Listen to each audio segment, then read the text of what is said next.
जय हिंद दोस्तों। एक बार फिर से स्वागत है आपके अपने चैनल सक्सेस ज्ञान अड्डा में। जीके सीरीज को आगे बढ़ाते हुए आज मैं आपके सामने सेट 3 डिस्कस करने वाला हूँ, जिसमें जितने भी महत्वपूर्ण current affairs plus static GK मैं आपके सामने डिस्कस करूँगा और साथ ही मैं क्वेश्चन से रिलेटेड जितने भी इम्पोर्टेंट फैक्ट बन सकता है जो नेक्स्ट कमिंग एग्जाम में पूछे जाएंगे वो भी मैं आपके सामने डिस्कस करूँगा। तो वीडियो मेरे साथ अंत तक बने रहें। अगर वीडियो अच्छा लगे तो वीडियो को लाइक कीजिए, शेयर कीजिए और जो लोग नए हैं वीडियो को सब्सक्राइब करें ताकि वीडियो की नोटिफिकेशन सबसे पहले आप तक पहुंच सके। तो चलिए दोस्तों शुरू करते हैं अपना आज का सेशन।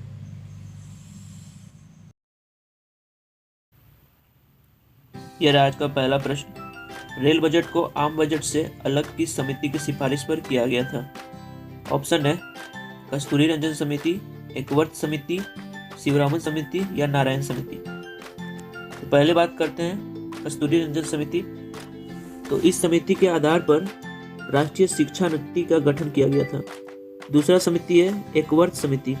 इस समिति के द्वारा रेल बजट को आम बजट से 1924 में अलग किया गया था। अगला समिति है शिवरामन समिति। इसके द्वारा नाबार्ड की स्थापना की गई थी। पहला का राइट आंसर हो जाएगा एक। अगला प्रश्न, शक संवत पर आधारित राष्ट्रीय कैलेंडर का अंतिम माह कौन सा होता है? अगर शक संवत की बात करें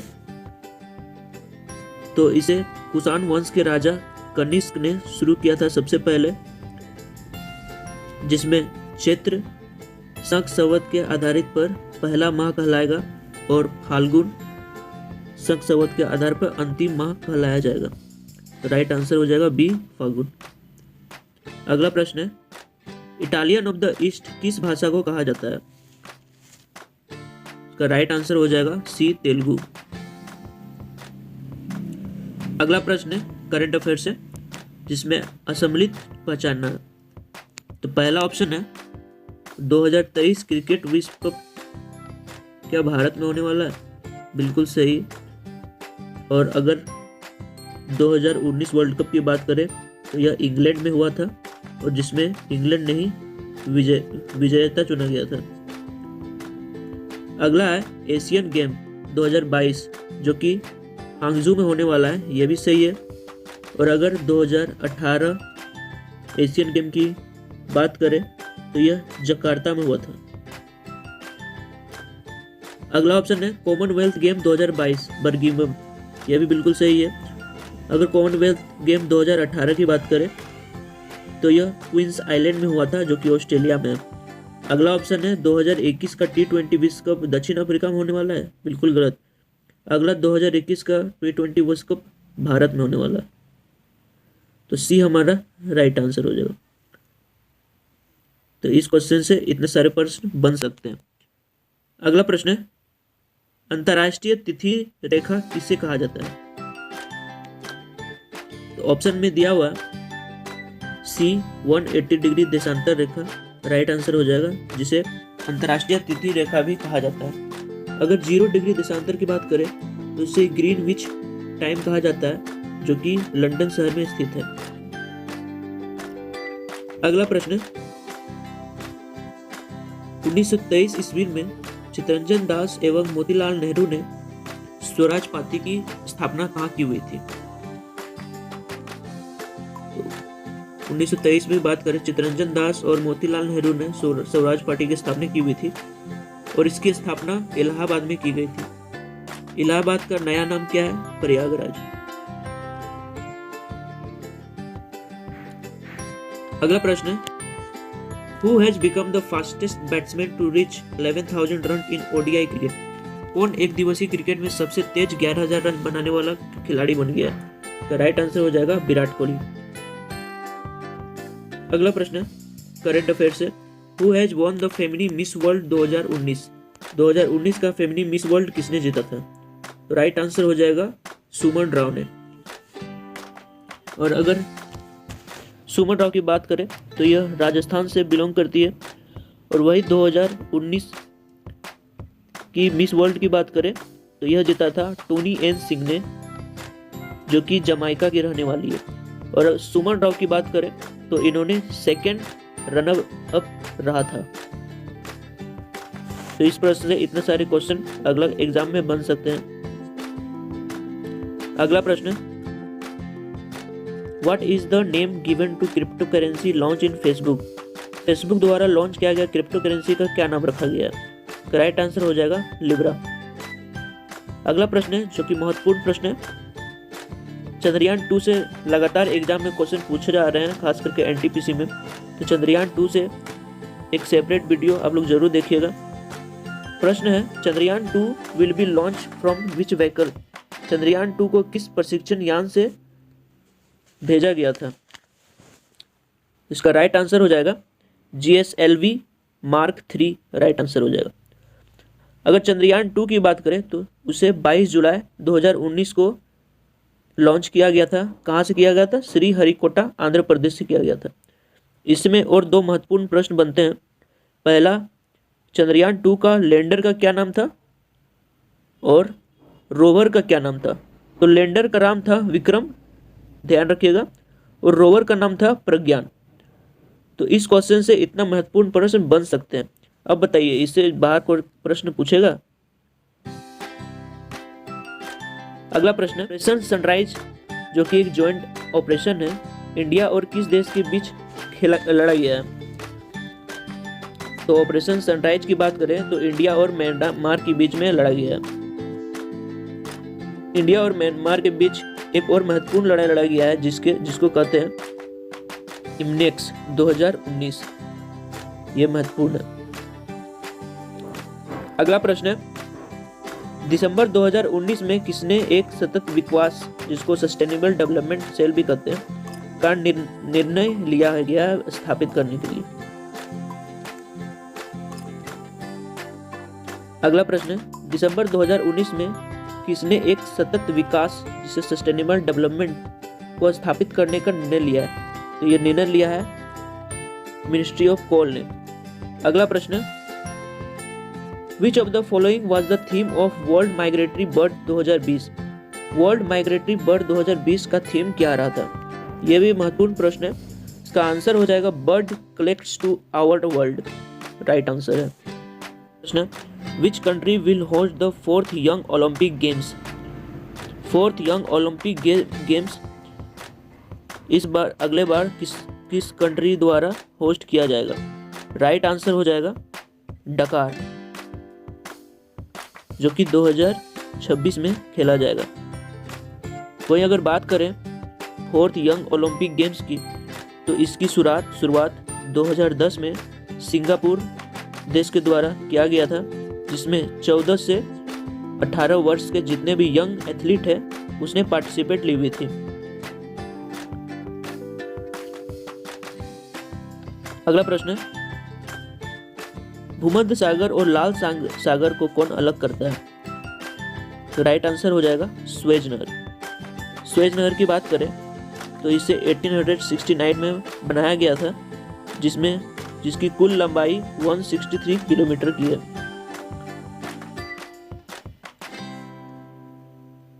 अगला प्रश्न, most nutrient are observe in the blood from? अधिकतर पोषक तत्व रक्त में अवशोषित किया जाता है। ऑप्शन है large intestine, from mouth, from small intestine, या फिर नन ऑफ द अबव। इसका राइट आंसर हो जाएगा from small intestine. Small intestine में ही सबसे ज्यादा फूड का अवशोषित होता है। अगला प्रश्न, जनगणना भारत की किस सूची का विषय है? तो जिस तरह आपको पता होगा कि हमारे जितने भी विभाग है सबको 3 सूची में बांटा गया है, संघ सूची, राज्य सूची या समवर्ती सूची। यहाँ बात किया गया जनगणना संघ सूची में आता है, जिसमें स्टेट और यूनियन दोनों भाग ले सकते हैं। अगला प्रश्न है, संयुक्त राष्ट्र संघ के पहले महासचिव कौन थे? अगर यूनाइटेड नेशन की बात करें तो सबसे पहले महासचिव थे रिग्वे, और अभी वर्तमान में बात करें तो 9वां महासचिव है एंटोनियो गुटरेज। विजय लक्ष्मी पंडित की बात करें तो पहली और एकमात्र महिला जिन्होंने यूनाइटेड नेशन की महासचिव के पद में रही हुई है। राइट आंसर हो जाएगा सी। अगला प्रश्न, अलास्का तथा यूरोप को अलग करने वाली जल संधि है कौन सी? ऑप्शन है पनामा जल संधि, जिब्राल्टर जल संधि, बेरिंग जल संधि या मलक्का जल संधि। अगर पनामा जल संधि, इसमें जितने भी जल संधि है सारे महत्वपूर्ण है, तो सभी को ध्यान से देखिएगा। अगर बात करें पनामा जल संधि तो इसे अटलांटिक ओशियन को पैसिफिक ओशियन से जोड़ता है। अगला बात करें जिब्राल्टर जल संधि तो यह अटलांटिक ओशियन को मेडिटेरियन सी से जोड़ता है। जितने भी मैं बता रहा हूँ सारे को नोट कर लीजिएगा। अगला है बेरिंग जल संधि। बेरिंग जल संधि है जो अलास्का को यूरोप से जोड़ता है। मलक्का जल संधि की बात करें तो ये मलय को इंडोनेशिया आइलैंड से जोड़ता है। अगला प्रश्न है, किस नागरिक सम्मान के मेडल की आकृति पीपल के पत्ते जैसे होती है? तो ये तो बहुत ही आसान प्रश्न है। पीपल के पत्ते के आकार की होती है भारत रत्न। भारत रत्न की बात करें तो इसको 1954 में शुरू किया गया था, जिसमें कुल 3 लोगों को सम्मानित किया गया था। इसमें पहला थे सी राजगोपालचारी, दूसरा सीवी रमन और तीसरा सर्वपल्ली राधाकृष्णन। – 2019 में भारत रत्न की बात करें तो इसे 3 लोगों को दिया गया है। पहला है देश के पूर्व राष्ट्रपति प्रणब मुखर्जी जी को, दूसरा नानाजी देशमुख और तीसरा दिया गया था भूपेन हजारिका को। इन दोनों को दिया गया था मरणोपरांत। तो इस प्रश्न में इतने सारे प्रश्न बन सकते हैं। अगला प्रश्न है, BSE बॉम्बे स्टॉक एक्सचेंज किस सड़क पर स्थित है? तो बॉम्बे स्टॉक एक्सचेंज की बात करें तो यह स्थित है दलाल स्ट्रीट सड़क पर। अगला प्रश्न है, मुस्लिम लीग की स्थापना कब और कहां हुई थी? तो मुस्लिम लीग की स्थापना हुई थी 1906 में और यह ढाका बांग्लादेश में स्थापना किया गया था। अगला प्रश्न है जो कि नेक्स्ट कमिंग एग्जाम में महत्वपूर्ण हो सकता है, केंद्र सरकार द्वारा ऐप प्रतिबंध के दूसरे चरण में कुल कितने ऐप को प्रतिबंध किया गया था? तो जिस तरह आपको पता है कुल 3 भाग में 3 चरण में ऐपों को प्रतिबंध किया गया था, जिसमें पहला चरण में कुल 59 ऐप चाइनीज ऐप को प्रतिबंध किया गया था। दूसरे चरण की बात करें तो कुल 47 ऐप को प्रतिबंध लगाया गया था और तीसरा चरण में कुल 118 ऐपों को प्रतिबंध किया गया था।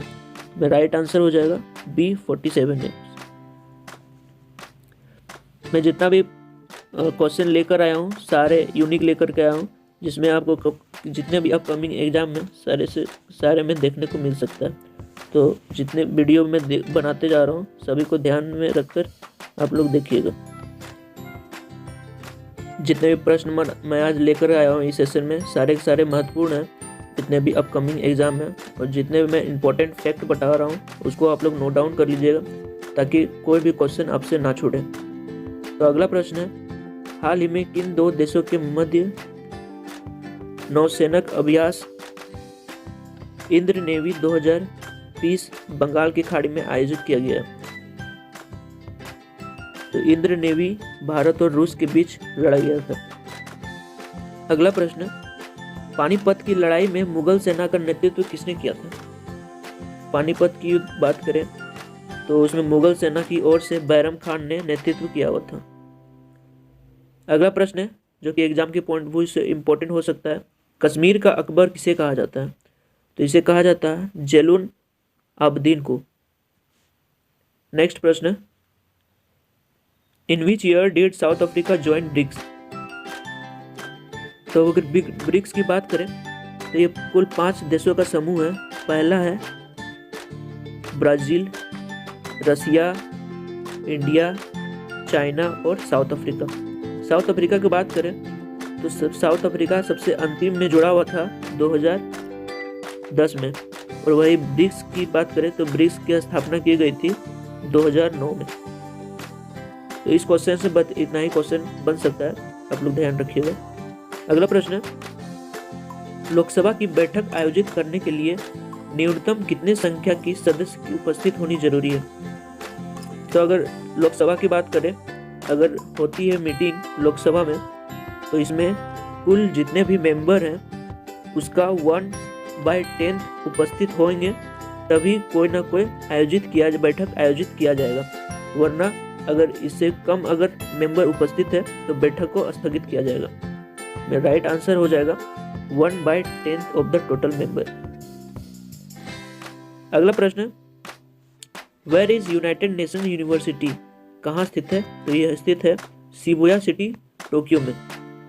अगला प्रश्न जो कि सारे एग्जाम के पॉइंट ऑफ व्यू से महत्वपूर्ण होने वाला है, जो कि पूछा गया है करंट में रेपो रेट क्या है।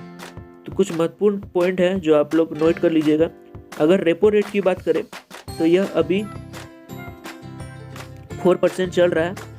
अगर रिवर्स रेपो रेट की बात करें तो यह 3.35% चल रहा है।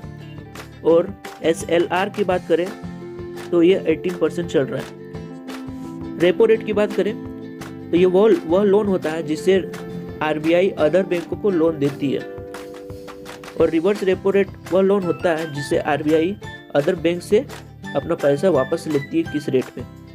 तो यह दोनों क्वेश्चन महत्वपूर्ण है, बहुत ही ज़्यादा एग्जाम के पॉइंट ऑफ व्यू से। तो यह रहा मेरा आज का सेशन। उम्मीद करता हूँ अगर आज का सेशन अच्छा लगा होता हो तो वीडियो को लाइक कीजिए और ढेर सारा शेयर कीजिए।